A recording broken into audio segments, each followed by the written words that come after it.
In this video, I'm going to show you how to edit your bio on Instagram. So it's real easy to do. It's easy to do on your phone, but it's easy to do on your computer as well.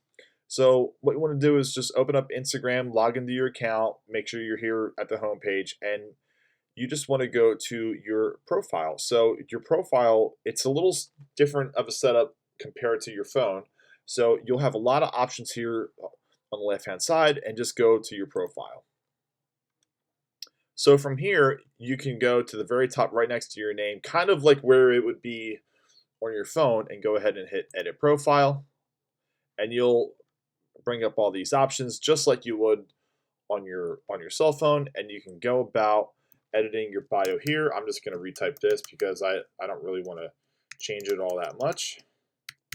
And you can go ahead and edit your bio, and then make sure you hit submit, and it will save it for you. That way it's there and it doesn't get deleted, and you get the notification on your computer saying profile saved.